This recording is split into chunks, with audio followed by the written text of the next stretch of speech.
सबको जय मसीह की।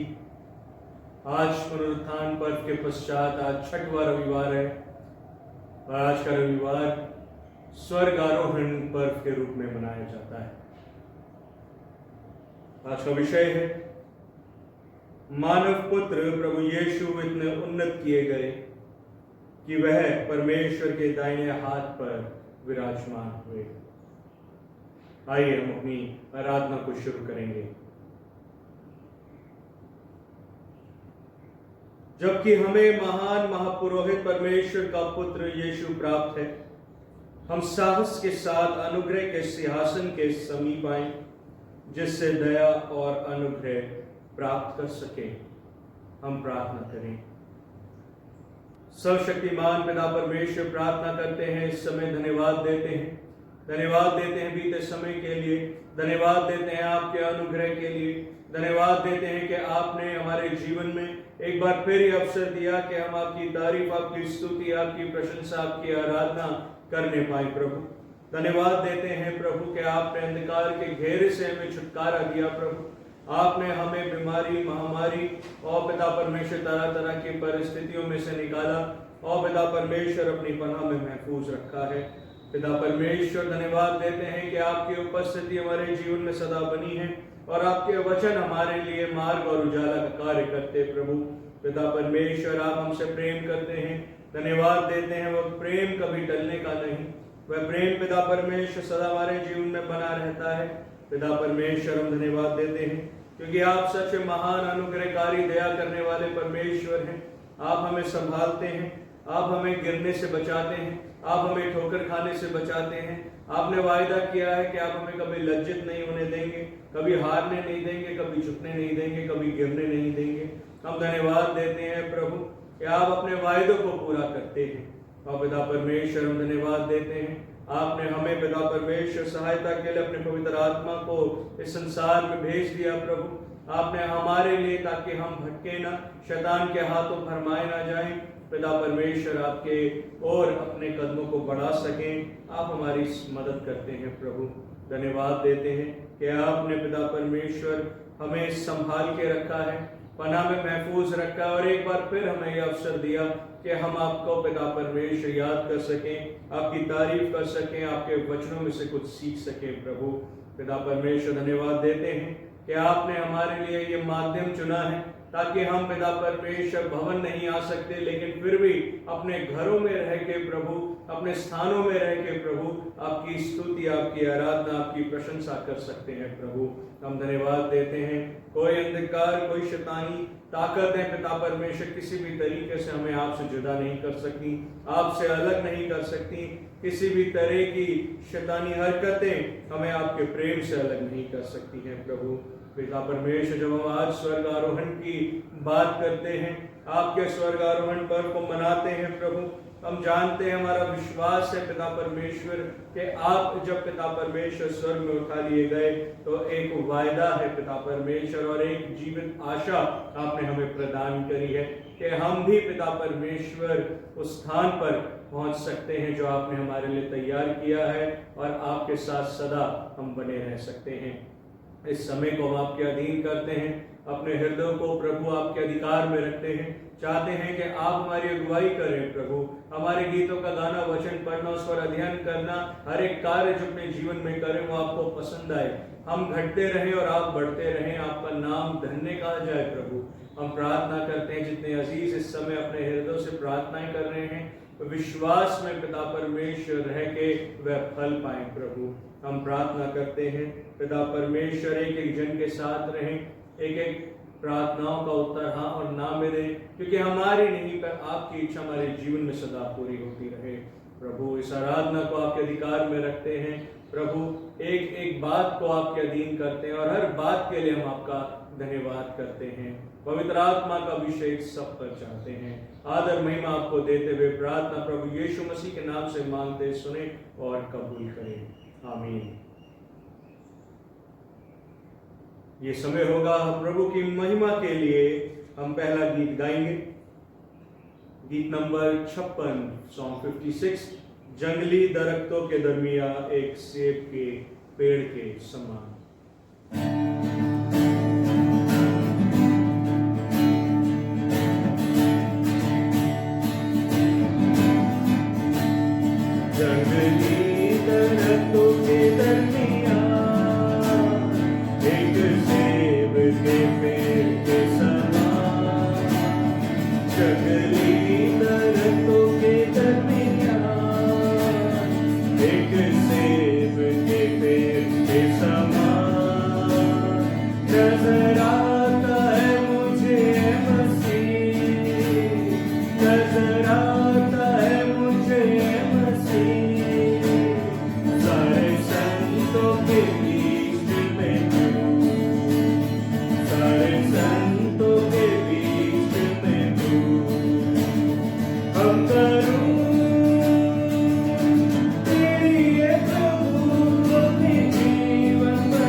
अब करूं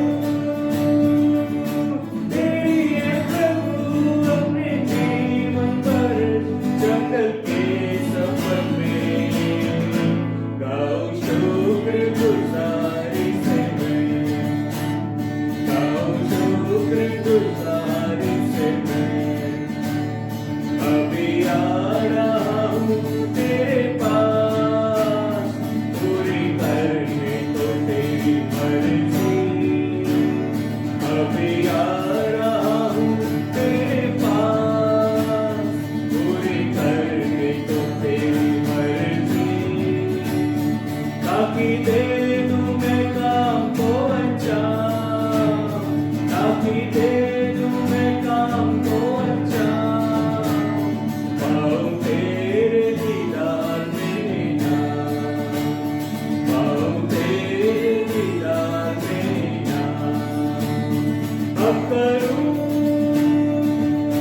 तेरी है प्रभु अपने जीवन पर जंगल के सफर में, गाऊं शुक्रगुजारी से मैं, गाऊं शुक्रगुजारी से मैं।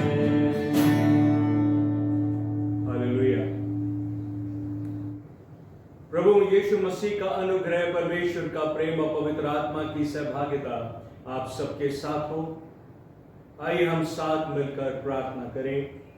सर्वशक्तिमान परमेश्वर, आपके सम्मुख सबके हृदय खुले हैं, आप सबकी अभिलाषाओं को जानते हैं और आपसे कोई भी भेद छिपा नहीं है।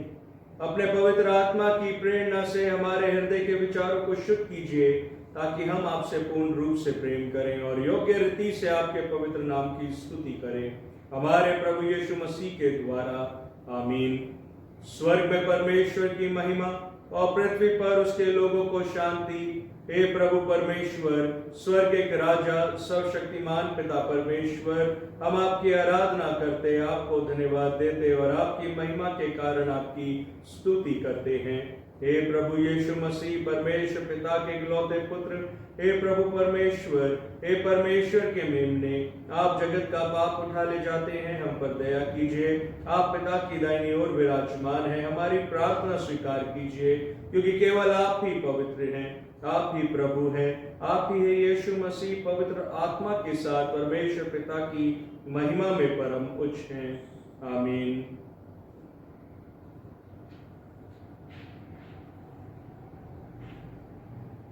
उत्तरवादी पाठ के लिए हम पढ़ेंगे भजन संहिता और उसका भजन 47, उसकी पहली 2 आयतें और उसके बाद 5 से 9 आयतें। Psalm 47 verses 1 and 2, then verse 5 till 9. हे देश देश के सब लोगों, तालियां बजाओ, ऊंचे शब्द से परमेश्वर के लिए जय जयकार करो, क्योंकि यहोवा परम प्रधान और भय योग्य है, वह सारी पृथ्वी के ऊपर महाराजा है। परमेश्वर जय जयकार सहित यहोवा नरसिंगे के शब्द के साथ ऊपर गया है। परमेश्वर का भजन गाओ, भजन गाओ, हमारे महाराजा का भजन गाओ, भजन गाओ, क्योंकि परमेश्वर सारी पृथ्वी का महाराजा है। समझ बूझ कर बुद्धि से भजन गाओ। परमेश्वर जाति जाति पर राज्य करता है, परमेश्वर अपने पवित्र सिंहासन पर विराजमान है। राज्य राज्य के सामंत अब्राहम के परमेश्वर की प्रजा होने के लिए इकट्ठा हुए हैं, क्योंकि पृथ्वी की ढालें परमेश्वर के वश में है, वह तो शिरोमणि है। आमीन। आइए विशेष प्रार्थना करेंगे। हे सर्वशक्तिमान परमेश्वर, आपके धन्य पुत्र हमारे प्रभु यीशु ऊंचे से ऊंचे स्थान तक उन्नत किए गए, ताकि वह सब कुछ को अपनी उपस्थिति से भर दे। अपनी कलीसिया को वर दीजिए कि वह आपके पुत्र की उपस्थिति में ऐसा जीवन व्यतीत करे कि उसकी आराधना और सेवा से उसके आपके नाम की स्तुति पृथ्वी के सीमांताओं तक हो सके। ये हम उनके निमित्त मांगते हैं, जो आपके और पवित्र आत्मा के साथ एक परमेश्वर है और अब तथा सदा सर्वदा जीवित और राज्य करते हैं। आमीन। अब समय होगा कि आप अपने स्थान में रह के पवित्र शास्त्रों की में से पहले 2 पाठ पढ़ सकते हैं। पहला पाठ आप पढ़े दानियल नबी की पुस्तक, उसका 7वां अध्याय 9 और 10 आयतें, उसके बाद 13 और 14 आयतें। और दूसरा पाठ आप पढ़ सकते हैं प्रेरितों के काम, उसका पहला अध्याय और उसकी पहली 11 आयतें। इस समय होगा अपने आप को प्रभु की महिमा के लिए हम तैयार करेंगे और दूसरा हम गीत गाएंगे।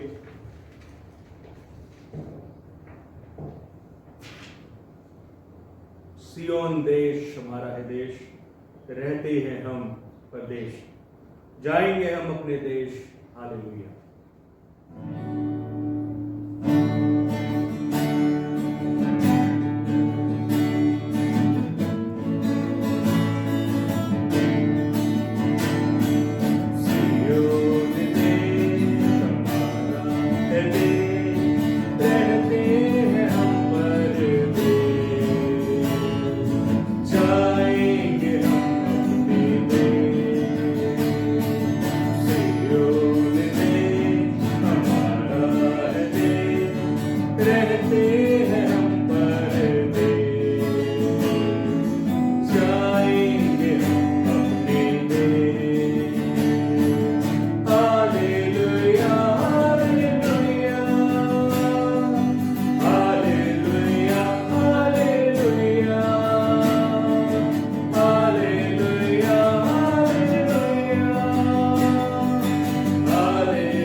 जाएगा हमको वहाँ, आएगा यीशु यहाँ, ले जाएगा हमको वहाँ, वादा यीशु का पूरा होगा, वादा यीशु का पूरा होगा, अनंत जीवन हमको मिलेगा, अनंत जीवन हमको मिलेगा। सियोन देश हमारा है देश, रहते हैं हम परदेश, जाएंगे हम अपने देश। सियोन देश हमारा है देश, रहते हैं हम परदेश, जाएंगे हम अपने देश। Hallelujah hallelujah hallelujah hallelujah hallelujah hallelujah hallelujah hallelujah. आज के दिन प्रभु यीशु मसीह का सुसमाचार हमें मिलता है लूका रचित सुसमाचार और उसका 24 अध्याय और उसकी 44 आयत से 53 आयतों तक। Gospel of Luke chapter 24 verses 44 till verse 53। हे क्रिस्त यीशु आपकी महिमा हो। फिर उसने उनसे कहा, ये मेरी वे बातें हैं जो मैंने तुम्हारे साथ रहते हुए तुमसे कही थी कि अवश्य है कि जितनी बातें मूसा की व्यवस्था और भविष्यद्वक्ताओं और भजनों की पुस्तकों में मेरे विषय में लिखी हैं सब पूरी हो। तब उसने पवित्र शास्त्र बूझने के लिए उनकी समझ खोल दी और उनसे कहा, यूं लिखा है कि मसीह दुख उठाएगा और तीसरे दिन मरे हुओं में से जी उठेगा और यरूशलेम से लेकर सब जातियों में मन फिराव का और पापों की क्षमा का प्रचार उसके नाम से किया जाएगा। तुम इन सब बातों के गवाह हो। और देखो, जिसकी प्रतिज्ञा मेरे पिता ने की है मैं उसको तुम पर उतारूंगा, और जब तक स्वर्ग से सामर्थ्य ना पाओ तब तक तुम इसी नगर में ठहरे रहो। तब वह उन्हें बैतनिय्याह तक बाहर ले गया और अपने हाथ उठाकर उन्हें आशीष दी, और उन्हें आशीष देते हुए वह उनसे अलग हो गया और स्वर्ग पर उठा लिया गया। तब वह उसको दंडवत करके बड़े आनंद से यरूशलेम को लौट गए और वे लगातार मंदिर में उपस्थित होकर परमेश्वर की स्तुति किया करते थे। ये प्रभु यीशु मसीह का सुसमाचार है। हे प्रभु यीशु आपकी स्तुति हो। आमीन। लूका रचित सुसमाचार जो आपके सामने पढ़ा गया और वहां हम पाते हैं कि अपने पुनरुत्थान के 40 दिन बाद प्रभु यीशु मसीह जैतून के पहाड़ पर अपने शिष्यों के साथ इकट्ठे हुए और उन्हें कुछ अंतिम निर्देश दिए जो हम प्रेरितों के काम पहला अध्याय 9 आयत में हम पाते हैं। कहकर वह उनके देखते देखते ऊपर उठा लिए गए और बादलों ने उनकी आंखों से छिपा लिया। जिस तरह से विश्वास के लिए प्रभु यीशु मसीह का जन्म, उनकी मृत्यु, उनका दफन होना और उनका पुनरुत्थान जरूरी है, उतना ही जरूरी है प्रभु यीशु मसीह का स्वर्गारोहण। अभी अगर हम उस अद्भुत दृश्य को, उस स्वर्गारोहण के दृश्य को महसूस करें तो क्या अद्भुत मंजर होगा। प्रभु यीशु मसीह स्वर्ग की ओर जा रहे हैं, बादलों पर जा रहे हैं। उस समय के लोग जिन्होंने ये अपनी आंखों से देखा होगा, उन्हें ये कैसा लग रहा होगा। अगर पवित्र शास्त्र में देखें तो पुराने नियम में दानियल नबी ने तो स्वर्गारोहण को अपने सपने में देखकर महसूस किया और बताया, जो हम पाते हैं दानियल नबी 7वां अध्याय उसकी 13 से 14 आयत में, जो आपने थोड़ी देर पहले पढ़ा है। मैंने रात में स्वप्न में देखा और देखो, मनुष्य के सनातन सा कोई आकाश के बादलों समेत आ रहा था और वह उस अति प्राचीन के पास पहुंचा और उसको वह उसके समीप लाए। तब उसको ऐसी प्रभुता, महिमा और राज्य दिया गया कि देश देश और जाति जाति के लोग और भिन्न भिन्न भाषा बोलने वाले सब उसके अधीन हो। उसकी प्रभुता सदा तक अटल और उसका राज्य अविनाशी ठहरा। और अगर हम नए नियम में देखें तो पतरस जो है प्रेरितों के काम में उसके दूसरे अध्याय में 30 आयत में बता रहे हैं कि प्रभु यीशु मसीह परमेश्वर पिता के दाहिने हाथ पर विराजमान हुए।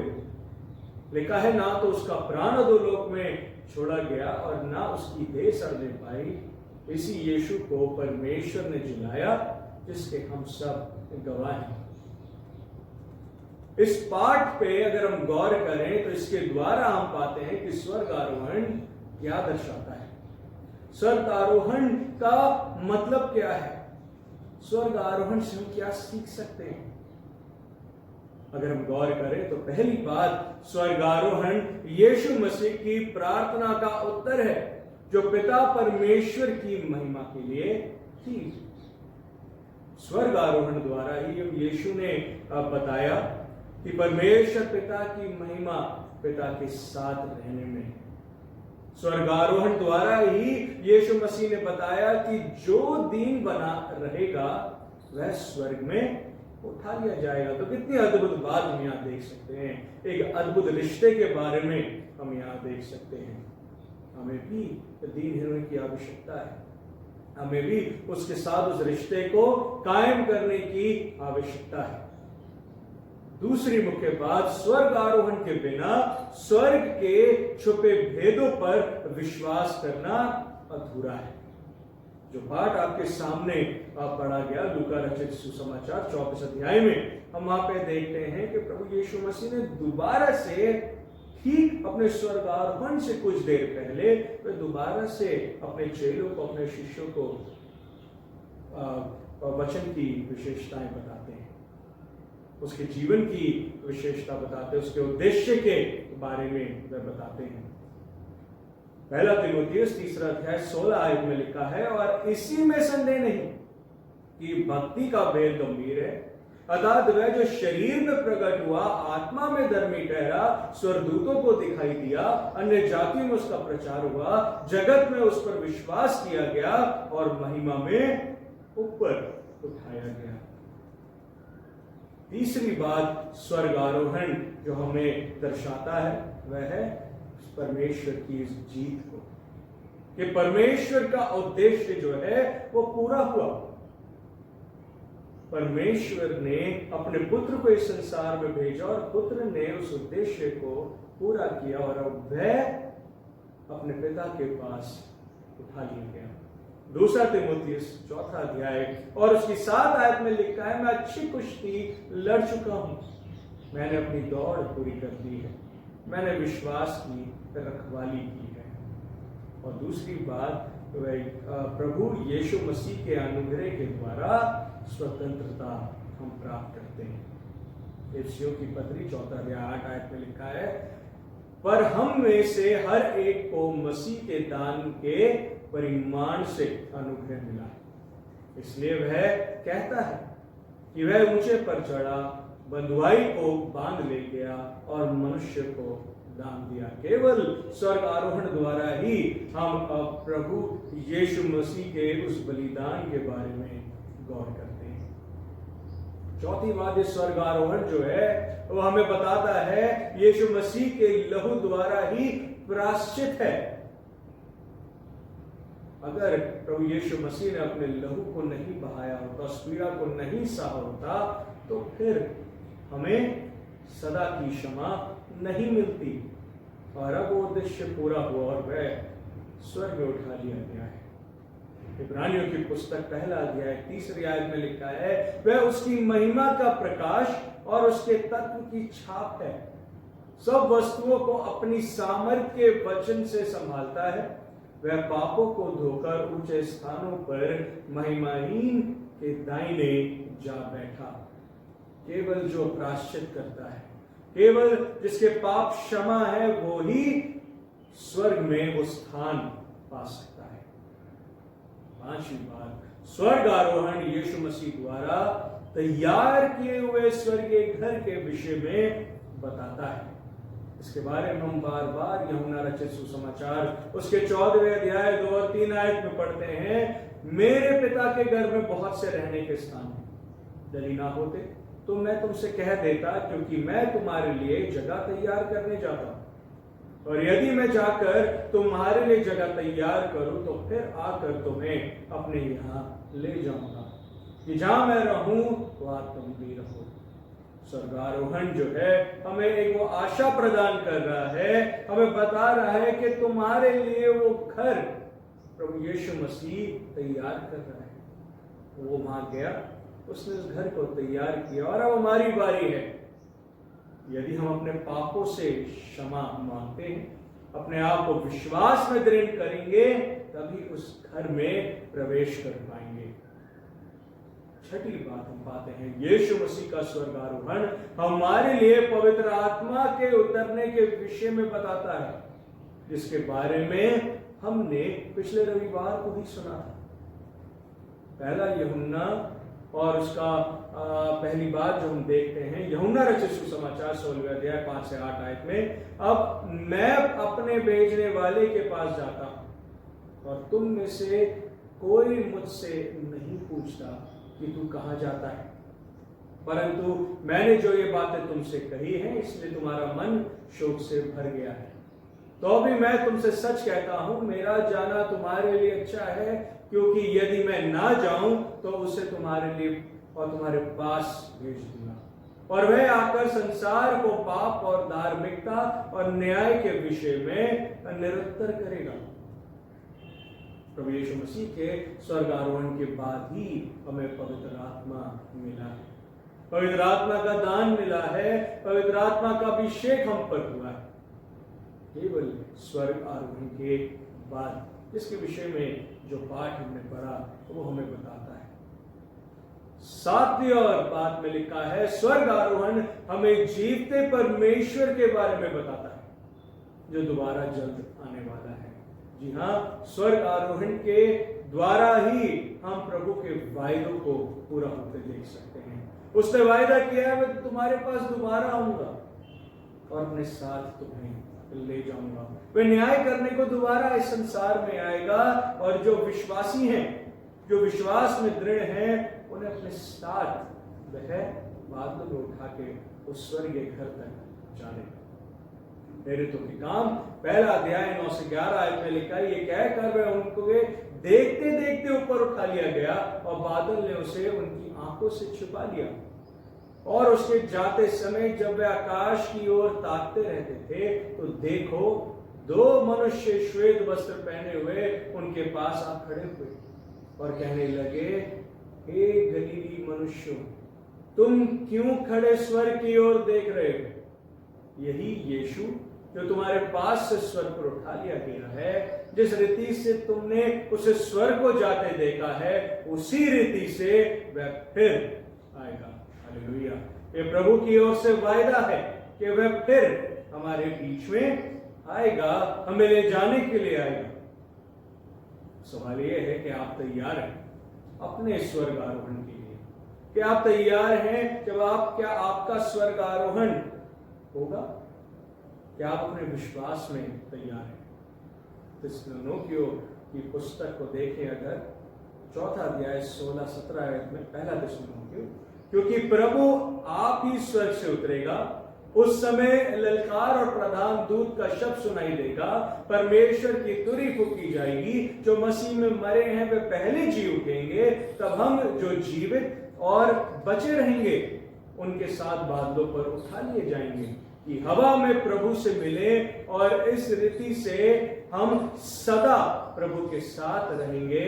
सो इन बातों से एक दूसरे को शांति दिया करो। प्रभु ने संसार में शांति दी, अबदी शांति का वायदा किया, और आज एक दूसरे को शांति देना एक बहुत बड़ी चुनौती हमारे लिए है। प्रभु ने तो अबदी शांति का वायदा किया और उसने प्रदान करी, पर हमारे लिए एक चुनौती है, खास तौर से अब जब संसार में महामारी फैली हुई है, तरह तरह की बीमारियों ने हमें अपने अपने अपनों से दूर कर दिया है, शायद कुछ पलों के लिए या शायद हमेशा के लिए। चुनौती है क्योंकि इन दिनों बहुत लोग बीमार हो रहे हैं, बेबस हो रहे हैं, बुरी हालतों में हैं, कई शहर छोड़ के अपने घरों को जाने लगे। पर प्रभु यीशु मसीह के स्वर्ग आरोहण द्वारा हमें आशा मिलती है, एक जीवित आशा मिलती है। प्रभु यीशु मसीह कहते हैं कि डरो मत, मैं तुम्हारे साथ सदा हूं। डरो मत, मैं तुम्हारे साथ सदा हूं। हर तरह की परिस्थितियों में हमें वह हिम्मत दे रहे हैं, हमें एक दूसरे को शांति प्रदान करने के लिए, एक दूसरे के लिए प्रार्थना करने के लिए वह निरंतर हमें प्रोत्साहित कर रहे हैं। जरूरी है हमें आज अपनी सोच को, अपने उद्देश्य को बदलना है। हमें उस स्वर्गीय घर को पाने की इच्छा रखनी है। और जैसे हम अपनी दुनियावी दौड़ में आगे बढ़ते हैं और जैसा वचन में हम पढ़ते हैं, हमें कल की चिंता नहीं पर आज की चिंता करनी जरूरी है। अपने प्रभु पे विश्वास को नहीं खोना है। यही इस समय एक ऐसी परिस्थिति है जो टल जाएगी, क्योंकि परमेश्वर हमसे प्रेम करता है और उनका अनुग्रह एक एक मनुष्य जाति के लिए। आज वो समय है कि इस चुनौती में प्रभु की हजूरी में उनके उद्देश्य को पूरा करें। प्रभु इन वचनों के द्वारा आप सबको बहुतायत की आशीषें दें। आमीन। अब समय होगा कि हम जब परमेश्वर का वचन हमने सुना है तो विश्वास का हम अंगीकार करेंगे। प्रेरितों के विश्वास वचन को हम एक साथ मिलकर दोहराएंगे। मैं सर्वशक्तिमान पिता, स्वर्ग और पृथ्वी के सृष्टिकर्ता परमेश्वर पर विश्वास करता हूँ। मैं उसके इकलौते पुत्र हमारे प्रभु यीशु मसीह पर विश्वास करता हूँ। वह पवित्र आत्मा के सामर्थ्य से गर्भ में आए और कुंवारी मरियम से जन्मे। उन्होंने पैंतुस पिलातुस के शासन में दुख भोगा। वह क्रूस पर चढ़ाए गए और मरे और गाड़े गए और मृतकों के लोक में उतरे। तीसरे दिन वह जी उठे। वह स्वर्ग पर चढ़ गए और पिता की दाहिनी ओर विराजमान हुए। वह जीवतों और मृतकों का न्याय करने को फिर आएंगे। मैं पवित्र आत्मा पर, पवित्र सर्वलौकिक कलीसिया पर, संतों की संगति, पापों की क्षमा, देह के पुनरुत्थान और शाश्वत जीवन पर विश्वास करता हूँ। आमीन। अब समय होगा कि हम परे निवेदन में आगे बढ़ेंगे और आज सिस्टर सुनीता वी मसीह जी हम सबके लिए प्रार्थना करेंगे। आप सभी को जय मसीह की। आइए हम परिहित निवेदन करेंगे। हम समस्त मानव जाति के लिए प्रार्थना करें और अपनी प्रार्थनाओं को प्रभु यीशु मसीह के निरंतर निवेदन के साथ अर्पित करें। हे पिता, हम प्रार्थना करते हैं कि समस्त संसार में न्याय और शांति स्थापित हो और प्रत्येक व्यक्ति भरपूर जीवन प्राप्त करे। हे दयावान प्रभु, हमारी प्रार्थना सुनिए। उन सब लोगों के लिए जो इस गांव नगर में रहते हैं, उन सब बातों को दूर करने के लिए जिनसे आपसी फूट और झगड़े होते हैं, और हमारे देश में सच्ची एकता की बढ़ती के लिए हे दयावान प्रभु, हमारी प्रार्थना सुनिए। उन सब लोगों के लिए जो कृषि, उद्योग अथवा व्यापार में लगे हुए हैं, सब मजदूरों और कारीगरों के लिए, और उन सब के लिए जो हमारे देश की रक्षा करते हैं, हे दयावान प्रभु, हमारी प्रार्थना सुनिए। अध्यापकों, छात्रों, वैज्ञानिकों, लेखकों और कलाकारों और उन सब व्यक्तियों के लिए जो अन्य लोगों के विचारों और भावनाओं को प्रभावित करते हैं, हे दयावान प्रभु, हमारी प्रार्थना सुनिए। उन सब लोगों के लिए जो दुखी हैं, बेरोजगार हैं, भूखे प्यासे हैं, दरिद्र और दलित हैं, बीमार और मरणासन हैं, और उन सब व्यक्तियों के लिए जो ऐसे लोगों की सेवा और सहायता करते हैं, हे दयावान प्रभु, हमारी प्रार्थना सुनिए। हमारे तथा अन्य देशों के सब शासकों के लिए, विशेषकर हमारे राष्ट्रपति, प्रधानमंत्री, इस राज्य के राज्यपाल और मुख्यमंत्री, और उनके लिए भी जो लोगों पर किसी प्रकार का अधिकार रखते हैं, हे दयावान प्रभु, हमारी प्रार्थना सुनिए। संपूर्ण मसीह समाज की एकता और मेल मिलाप के लिए और समस्त संसार में उनकी गवाही और सेवा कार्य के लिए हे दयावान प्रभु हमारी प्रार्थना सुनिए।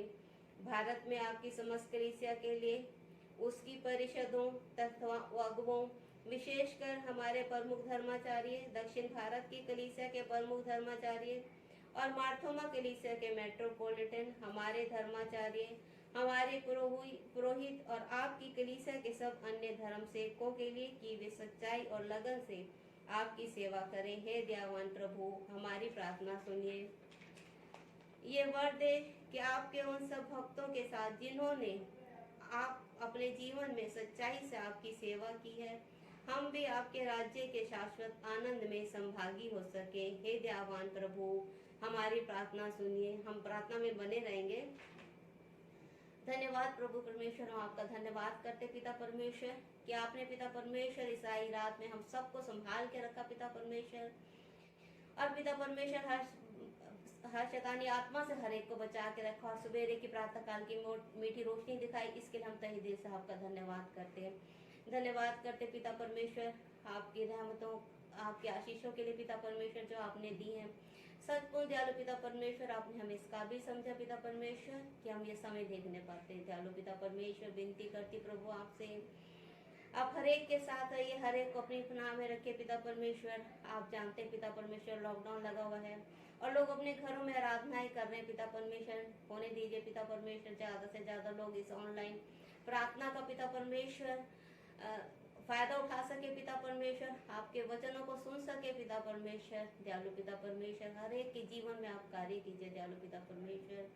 आपसे विनती करती प्रभु परमेश्वर आपसे, आप जानते पिता परमेश्वर हमारे संसार में एक महामारी फैली हुई है। विनती करती दयालु पिता परमेश्वर होने दीजिए इस महामारी का प्रकोप जल्द से जल्द खत्म हो जाए पिता परमेश्वर। आप जानते पिता परमेश्वर पूरे संसार में हाहाकार मचा हुआ है दयालु पिता परमेश्वर, इससे सिर्फ आप ही हमें बचा सकते हैं। आप ही हमारे मददगार है पिता परमेश्वर, हमारी मदद और सहायता कीजिए। होने दीजिए दयालु पिता परमेश्वर जितने भी लोग कोविड से ग्रस्त है पिता परमेश्वर, आप एक एक को छू के उन्हें चंगाई प्रदान कीजिए दयालु पिता परमेश्वर।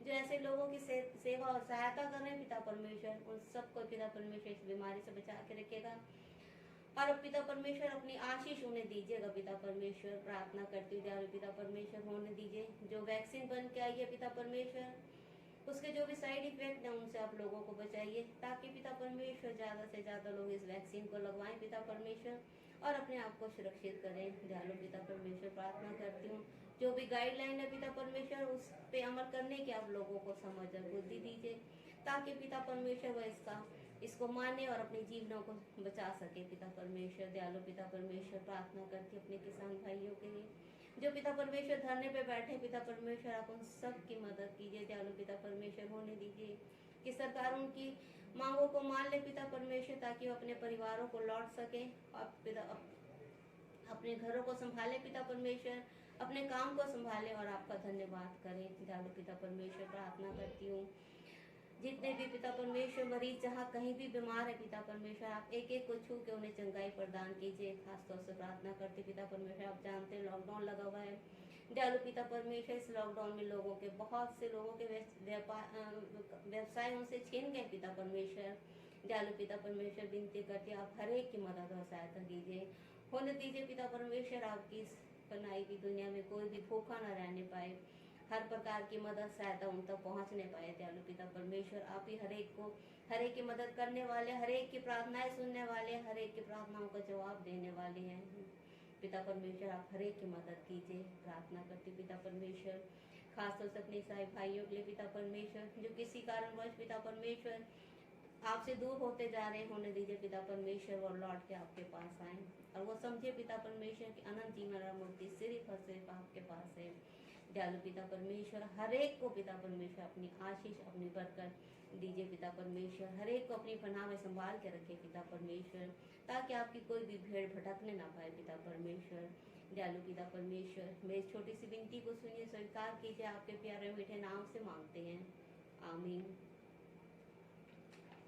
हे स्वर्गीय पिता, अपने राज्य को शीघ्र प्रकट कीजिए और हमारी इन प्रार्थनाओं को सुनिए। हम आपके पुत्र अपने प्रभु और उद्धारकर्ता यीशु मसीह के नाम से मांगते हैं, आमीन। जय मसीह की। आइए हम प्रभु को धन्यवाद दें।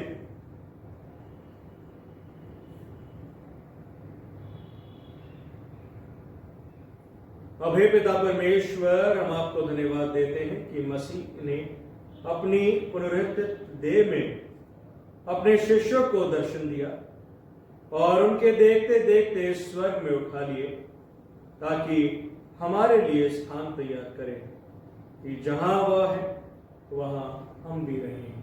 प्रभु की प्रार्थना हम एक साथ मिलकर करें। हे हमारे स्वर्गीय पिता, आपका नाम पवित्र माना जाए, आपका राज्य आए, आपकी इच्छा जैसे स्वर्ग में पूरी होती है वैसे पृथ्वी पर भी पूरी हो। आप हमारे दिन भर की रोटी आज हमें दीजिए। आप हमारे अपराधों को क्षमा कीजिए जैसे हमने अपने अपराधियों को क्षमा किया है। आप हमें परीक्षा में मत डालिए, परंतु बुराई से बचा लीजिए, क्योंकि राज्य, पराक्रम और महिमा और सदा सर्वदा आप ही के हैं। आमीन। हमारे प्रभु यीशु मसीह तुम्हें उनकी इच्छा पूर्ण करने के लिए विश्वस्त और सबल बनाए, जिससे तुम महिमा में उनके साथ राज्य कर सको।